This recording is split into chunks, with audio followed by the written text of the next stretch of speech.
Ir norėčiau pristatyti mūsų pirmąjį pranešėją, tačiau jo pristatyti kaip ir nereikia, tai yra žinoma profesorius Vytautas Landsbergis, daugiau aš turbūt nieko nepasakysiu, nes jūs viską žinote.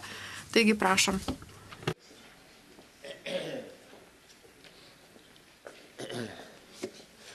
Labą dieną, gerbėmieji konferencijos pirmininkai ir visi dalyviai.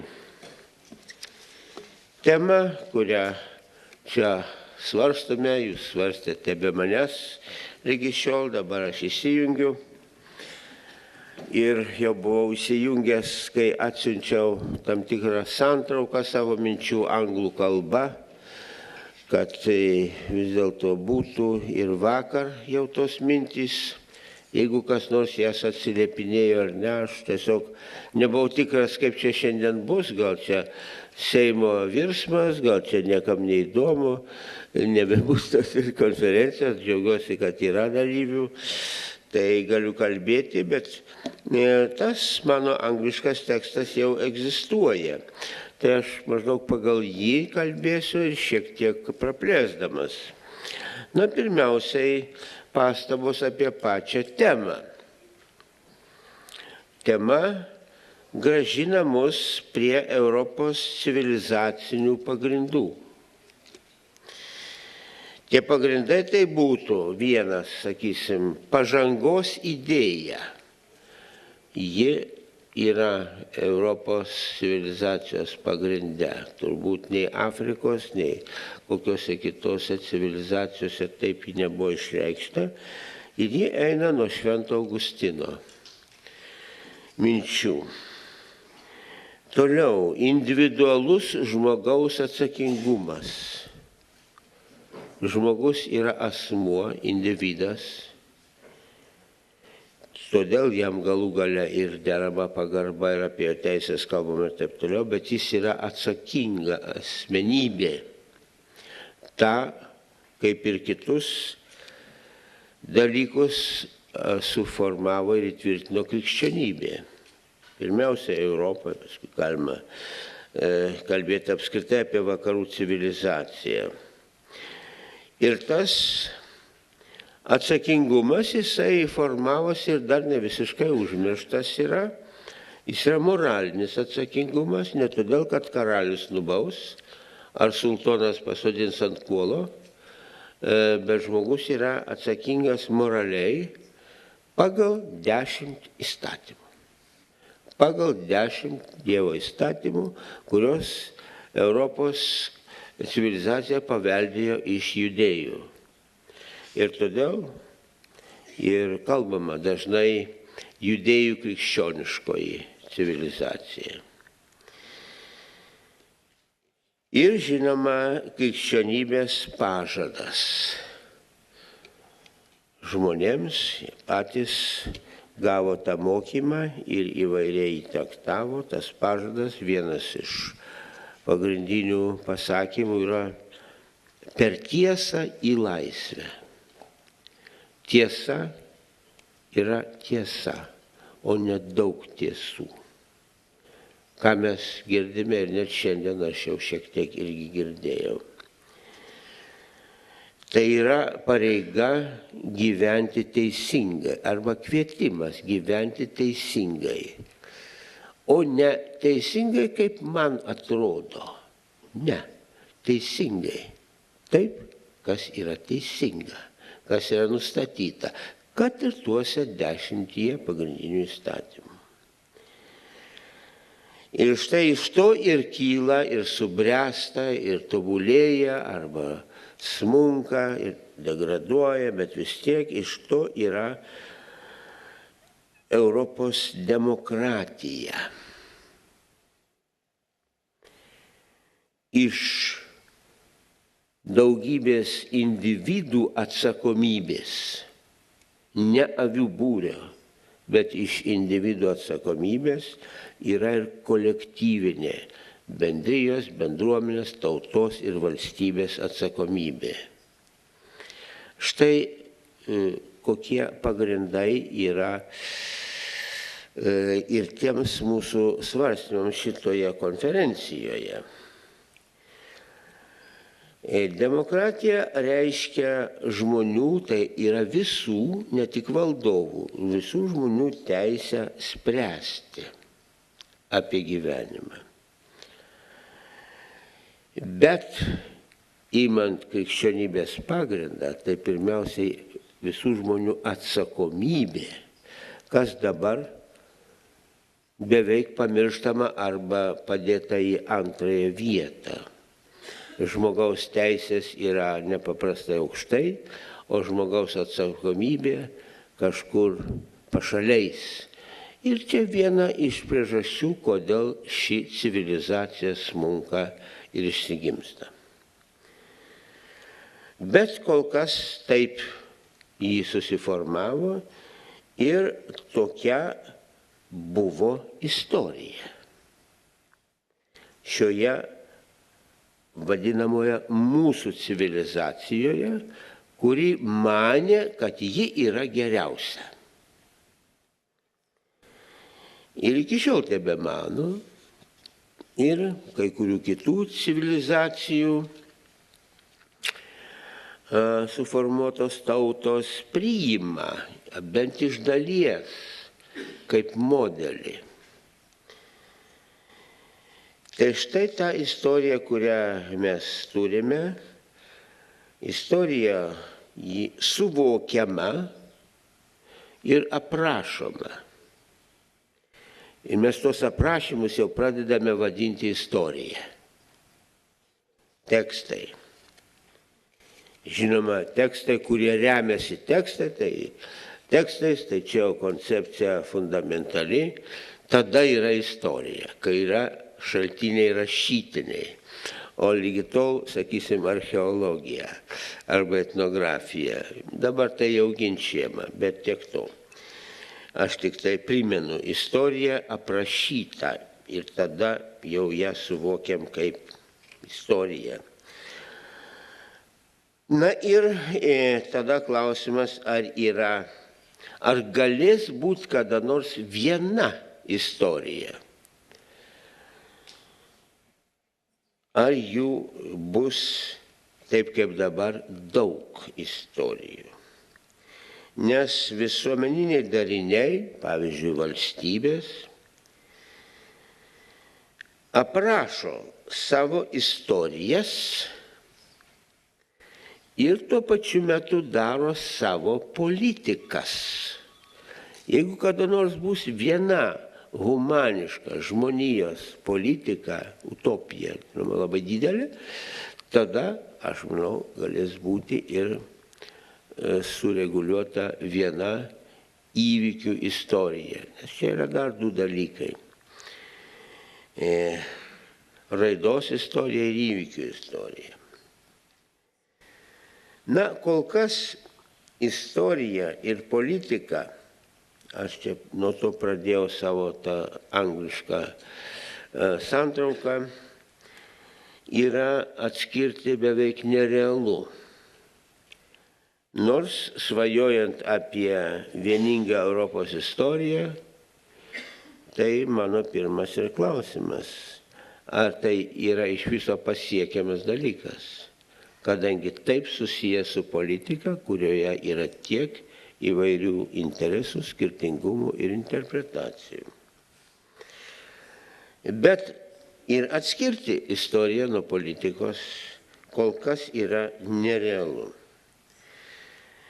Jau paminėjau, yra interesai ir yra, jeigu kalbam apie valstybių istoriją, arba tarptautinė, tai taip pat kaip ir valstybių ir jų darinių istorija.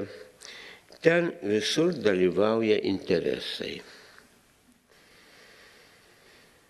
Nu, Lietuvos atžvilgiu, imant pavyzdį, mes visada turėjome 3 imperinius interesus Lietuvos atžvilgiu ir tuo būdu 3 istorijos skirtingus aiškinimus, na ir vieną rezistencinį interesą savo pačių norinčių išlikti.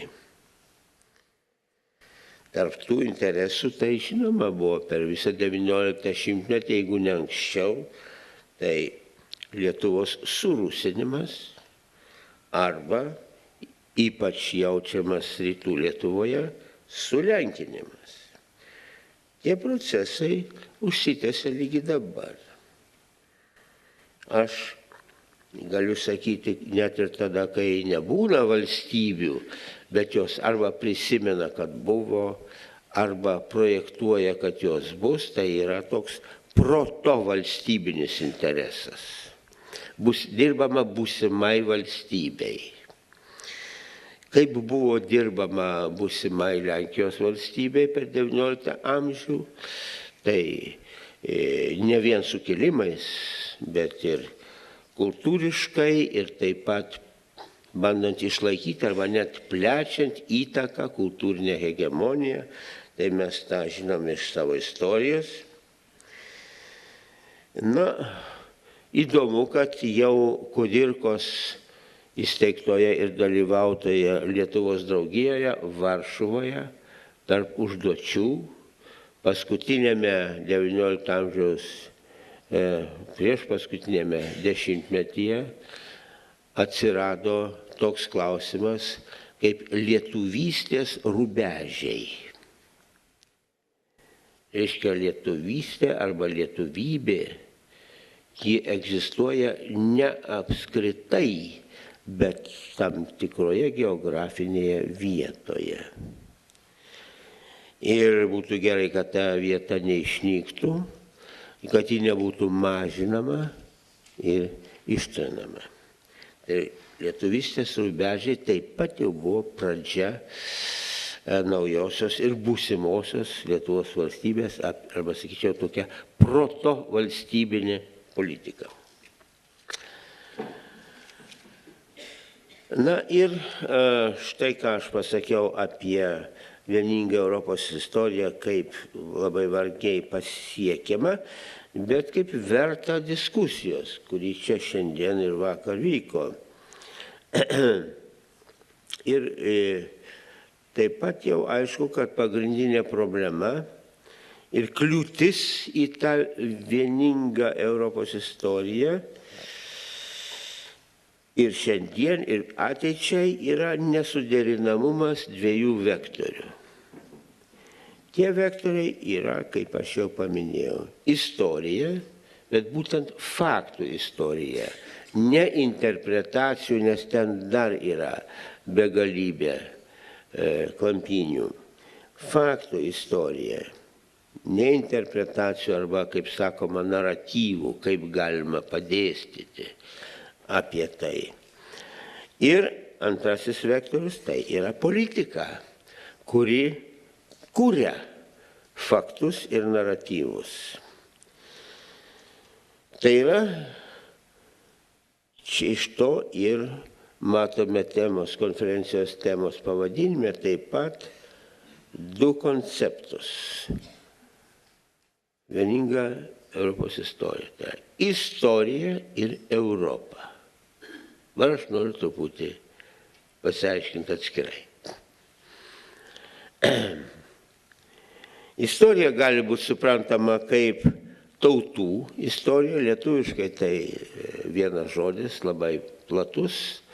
Tai ne tik tai nacija, nation arba nebūtinai valstybė, bet tiesiog pati tauta, etninė, kultūrinė tauta, ką angliškai aš pabandžiau apibūdinti kaip folk, nations or folks, arba valstybių istorija, nes jos nesutampa. Jeigu tauta neturi savo valstybės, tai dar nereiškia, kad ji neturi istorijos. O jeigu yra valstybė, tai nebūtinai yra tos tautos istorija, arba tik tos tautos istorija.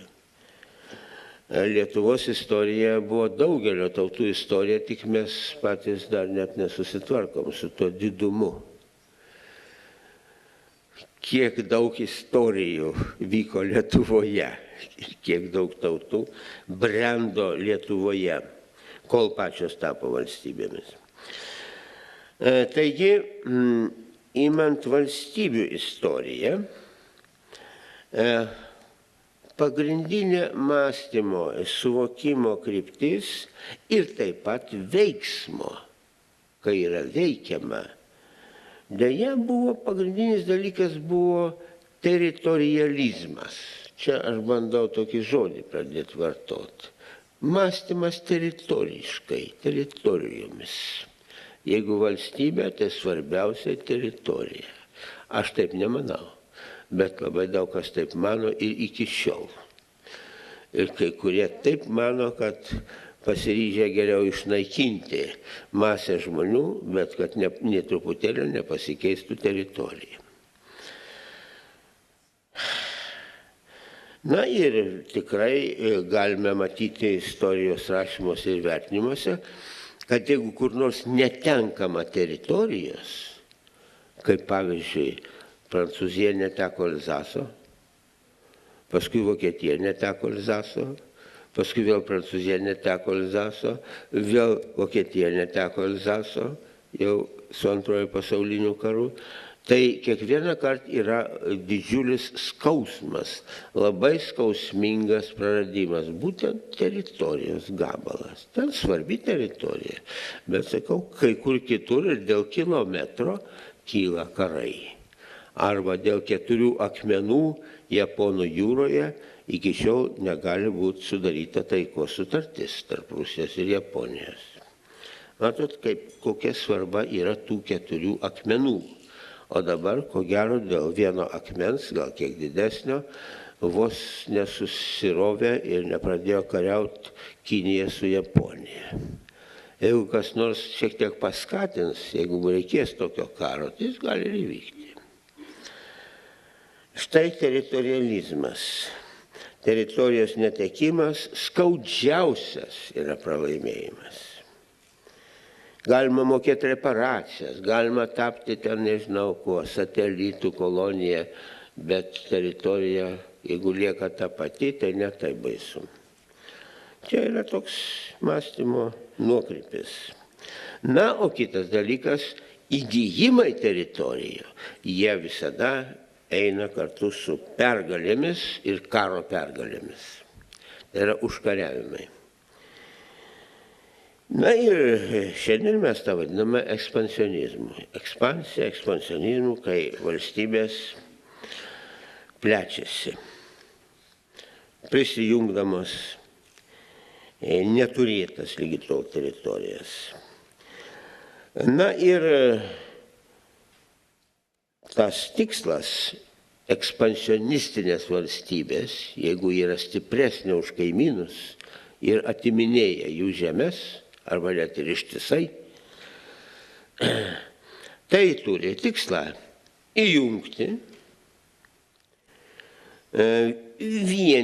vienyti, taip sakant, su savim, dažniausiai jėga ir prievarta, galų gale ir kultūriška, ir kultūrinio genocido pavydalu, kaip mes turėjom 19 šimtmetį spaudos draudimą Lietuvoje, ir priverstinį pravoslavinimą ir taip toliau, paversti Rusiją. Tie dalykai buvo ir iš kitų pusių, bet čia aš tiesiog primenu šitą prievartinį keitimą tautos. Ir kam? Tam, kad būtų galima valdyti. Tai, ką jau įgijo šalis, teritoriniai įgijimai turi būti valdomi garantuotai ir kartu su žmonėmis, jeigu žmonės nesipriešina. Jeigu priešinasi, jos galima išnaikinti. Bet žemė yra svarbiau. Žinoma, valdant to valdymo, tautos, gyventojai gali būti ir fiziškai naikinami arba perkeliami į kitas vietas, į tolimus šalies regionus. Nes tai jau viena šalis su užgrobtomis žemėmis. Ir toje pačioje vietoje nepatikimų žmonių geriau nepalikti. Tai amžina politika, ne tik tai vienos imperijos, daugelio. Na, o jeigu žmonės išnaikinami arba ištremiami, tai žemė lieka. Prisimename draugo Suslavo tokį grakštų pasakymą: Lietuva bus be lietuvių. Labai paprasta idėja. Taigi, jeigu sėkmingai valdai žemę, tai ir pasitvirtina, kad tu esi savininkas. Ar valstybė, ar kunigaikštis, ar karalius. Savininkas. Jeigu tu valdai ir niekas jau ten nebesviruoja po tavo leteną. Iš to eina ir gynyba, kai suverenas, kuris valdo ką nors, gina tai kaip savo suverenę teritoriją. Arba tos žmonės, kuriuos jau yra priglaudęs. Nu, čia žaismingas prisiminimas, kaip Vytautas surinkęs milžinišką kariuomenę ėjo prieš Maskvą, kadangi Maskvos šalininkai ten kažkur tai Seversko kunigaikštystėje apiplėšė Vytauto pavaldinius. Apiplėšė, atėmė 6 bebrų kailius ir 2 statinaitės medaus. Jie pasiskundė Vytautui. Vytautas pareikalavo savo žento, Maskvos kunigaikščio. 5 minutes left, 5 minutes. 5 minutes? Gerai, mažiau pavyzdžių. Tas pavyzdys tiesiog buvo labai įdomus, aš susigundžiau. Reiškia, pakark plėšikus ir grąžink 6 bebrų kailius ir 2 bačkelės medaus. Kadangi Vasilijus, kaip prašo Bychovco kronika, neatkreipė dėmesio į Vytauto laišką, tai Vytautas surinko didžiulę armiją ir nuėjo prieš Maskvą. Nes arba jis suverenas, arba ne. Arba iš jo galima tyčiotis, arba ne. Tai, matot, tam tikros taisyklės yra nuo senų laikų. Mūsų laikais tai jos daug žiauriau atrodo, kadangi pripratom prie demokratijų, prie laisvių ir lyg tai prie pagarbos tautoms. Taip, tai dabar turime, tas suverenas gina savo žemę, nes kitas suverenas nori atimti ir pasidaryti suverenas. Dabartinė politika, valstybės politika atrodytų kažkokia skirtinga nuo praeities įvykių, tačiau taip nėra. Tie praeities įvykiai vadinami istorija, bet dabarties politika nėra atskirtina ar galima atskirti nuo tos mūsų istorijos. Nauja situacija visada yra tęsinys to, kas jau praėjo. Aš esu bandęs įvairiose konferencijose skelbti tokią tezę, kad pasauliniai karai 20 amžiaus, pirmas, antras, šaltasis, o dabar ir teroristinis karas, visa tai yra vienas karas su pertraukomis, pasiruošti naujam etapui. Dėl dominavimo pasaulyje. Na, aišku, kad nauji faktai, kaip istorijos tęstinumas, rytoj jau virsta patys istorija.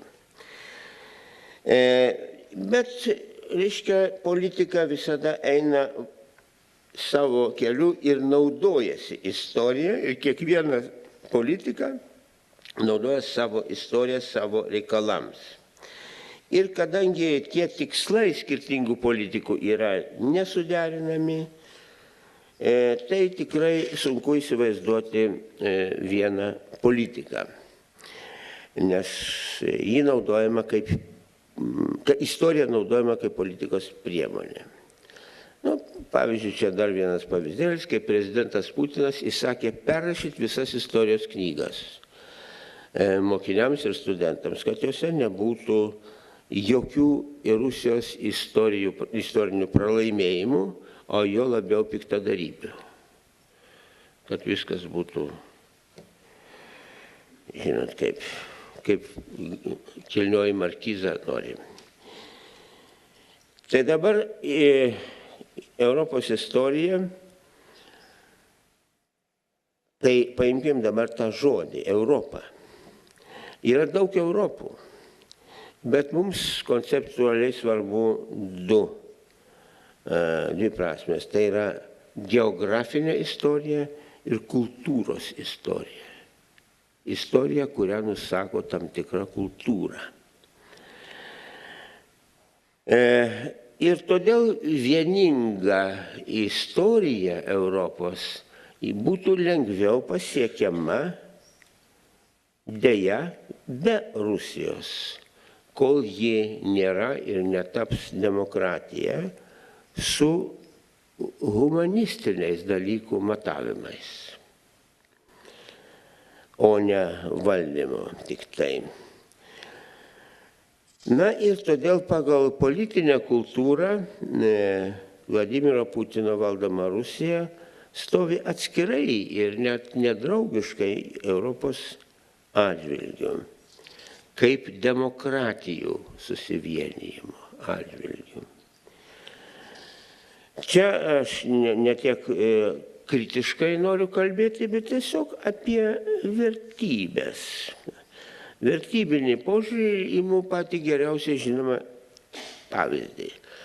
Velnio paktas, Teufelpakt, zwischen Hitler und Stalin. Čia yra Helmuto Kolio žodžiai. Teufelpakt. 1989 m. rugsėjo 1 d. Bundestage. Bet tai demokratijos taip ir supranta, o Rusija supranta visai kitaip. Dabartinė Rusija, Putino ideologijos Rusija, kaip teigiamas pasiekimas tuometinės Rusijos. Ji pasiruošė karui, įgavo teritorijų, kodėl ne? Štai kas yra Teufelpakt. Aišku, kad Teufelis tada buvo laimingas ir dabar jis nieko prieš, kad kas nors toliau gyrė jo darbus. Tai ar gali tada atsirasti bendra visos Europos istorija, geografinės, matyt, dar labai ilgai ne. Tai realiai reiktų kalbėti apie kultūrinės Europos bendrą istoriją. Na,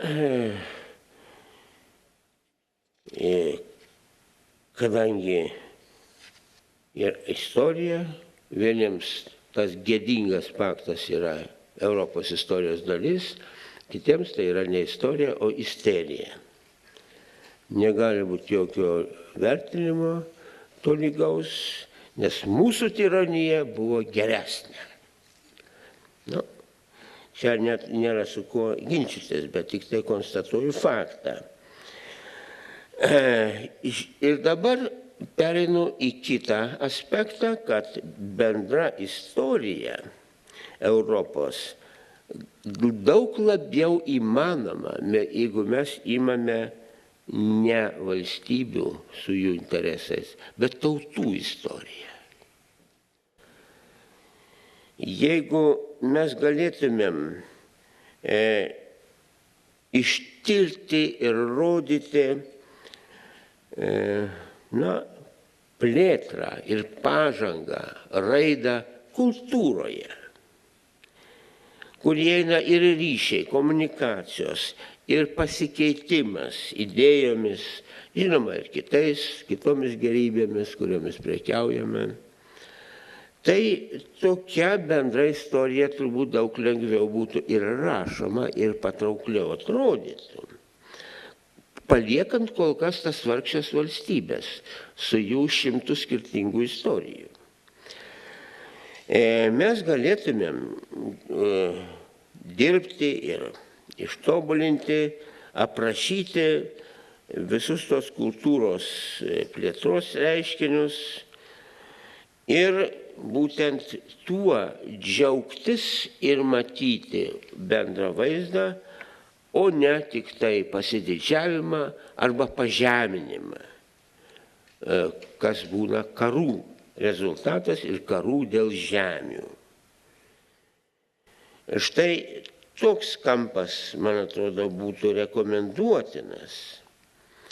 Ir ką žmonija pasiekė toje Europoje, humanitarinė prasme, pagerindama žmonių gyvenimą, atnešdama atradimus, pagalbą ir patį gyvenimo prasmės ieškojimą.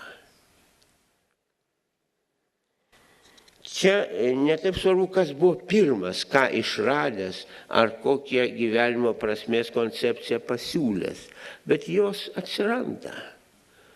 Net Gediminas turėjo savo gyvenimo prasmės ir tikėjimo koncepciją, kai jis išdėstė popiežiaus pasiuntiniams.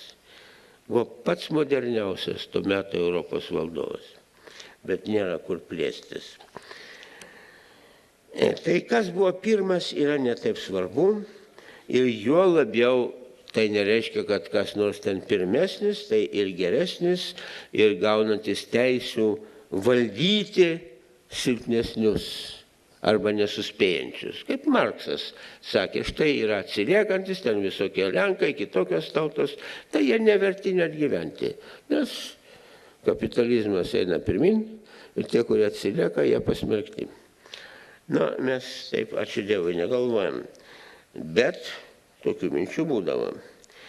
Ir štai kitoks istorinis mokslinis tyrimas tikrai būtų teikiantis patrauklumą ir džiaugsmą, kuris veda į teigiamą istorijos sampratą ir padrasinančią istorijos sampratą. Ir, pavyzdžiui, jeigu kas nors rašytų disertacijas tokia tema, ką Europos tautos valgydavo, ką vartodavo kitiems savo poreikiams ir kaip galbūt vieni iš kitų pirko, keitėsi, mokėsi. Nes tam, kad tauta gyventų, reikia valgyti. Ir iš to pasidaro kultūra. Ką tautos išrado ir kuo keitėsi? Kuo jos tikėjo ir ar dar yra šiandien tų tikėjimų? Štai mes turėtumėm Europos istoriją, tautų istoriją. Ir kaip tautos save išreikšdavo, tai būtų ir kalba, ir kalbos, įvairovė kalbų, ir kokios jos turtingos ne tik tuo, kad žodžiai kitokie tą patį reiškia, bet žodžiai ir kitaip reiškia. Yra visai neišverčiamų dalykų, kurie rodo dvasios turtingumą.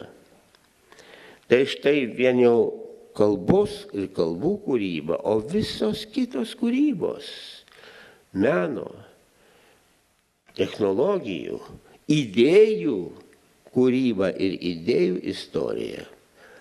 Taip, man atrodytų, jeigu kas nors, koks nors istorijos institutas ar dar kas nors užsiimtų, arba mes čia galėtume inicijuoti, kad pasaulis pradėtų rašyti tokią istoriją, o ne kas ką nukariavo ir kaip paskui atkeršijo. Tai tikrai būtų ir perspektyviau, ir daugiau gėrio pažangos. Ačiū už jūsų dėmesį.